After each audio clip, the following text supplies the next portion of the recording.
We made USAA insurance to help you save. Take advantage of discounts when you cover your home and your ride.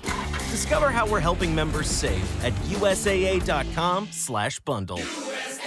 Restrictions apply. I'm Ken Harbaugh, host of Warriors in Their Own Words.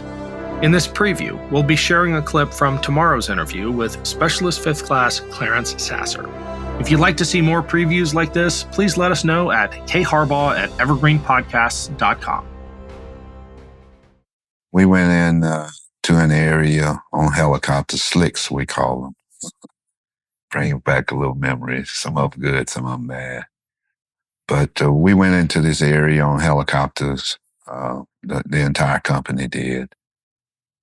And it turned out to be a fairly hot area, which was, I really hate to say, sort of common back then, that you went in the areas and you found more than you expected.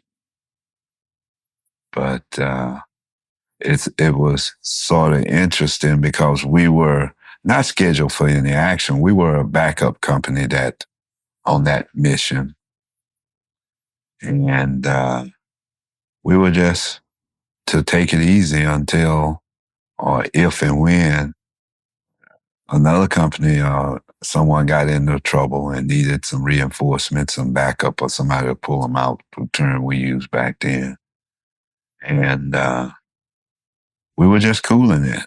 And orders came down from our battalion headquarters that wanted us to go check out an area that they had found that they suspected may be an area of activity. So we ate that morning and loaded on the helicopters about 9 that morning, went into this area, and it was daybreak the next morning before we got out, those of us that lived. So, particularly distressing period to remember and everything. Probably the hardest part of it all was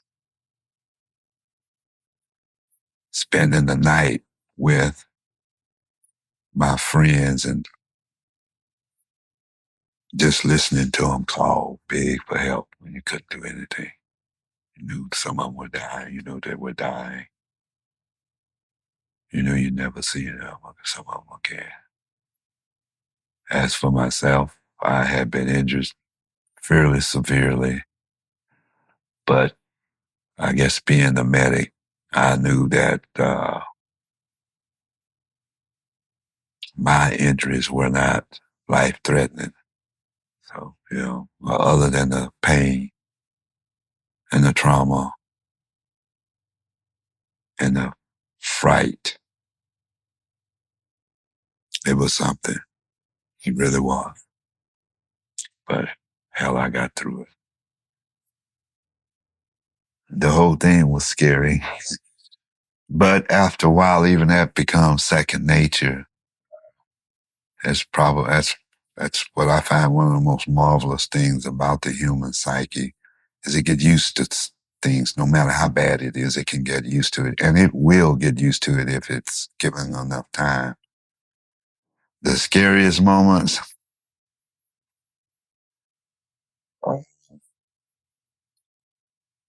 I had been helping a wounded soldier out and was going back to what I call my little spot, where at this point we're still in the rice paddy, and was going back to my spot where a friend was, where I knew that he was laying there.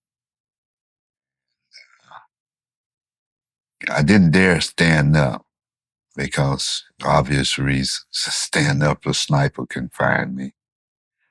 It was obvious who I was or what I was to anybody observing the area. Medic was a fairly high priority in that you kill the medic and injured people die. So you got a much higher casualty rate. And all of a sudden I heard what we had come to know of as incoming. If you've been there, you can always tell when it's coming in just from the sound of it.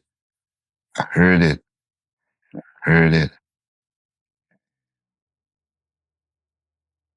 I knew by the sound and the direction that it was going to land pretty close to me.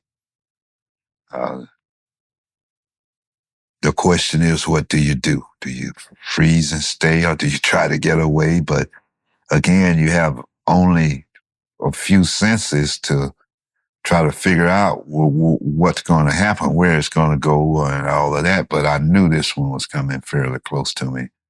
So the method I had hit on to get around in the rice paddy, understand the discussion about rice paddies earlier, they were probably 45% mud with a little layer of water on top.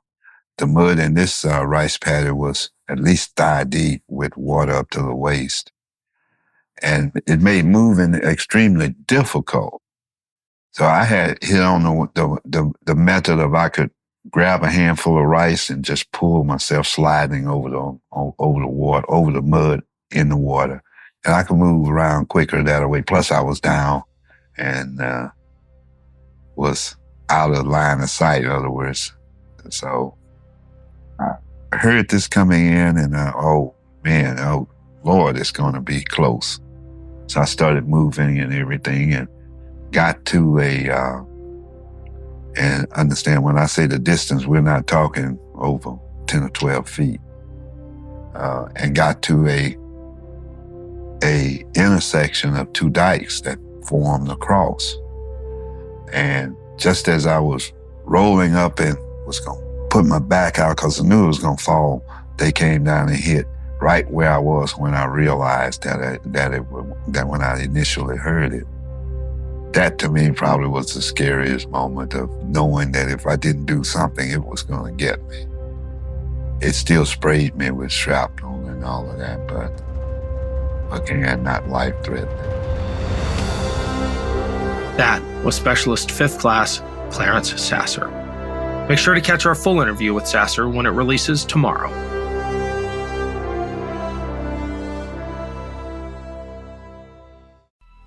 Coming up on 5 Minute News, I'm Anthony Davis. You might think it's partisan because maybe it's critical of one side or the other, but it's not. It's just the truth. And I think that's also something that's kind of unusual for Americans listening to the radio or to podcasts, because the news landscape in the States has been so partisan for so many decades. So 5 Minute News is verified, truthful, independent, unbiased, and essential world news daily.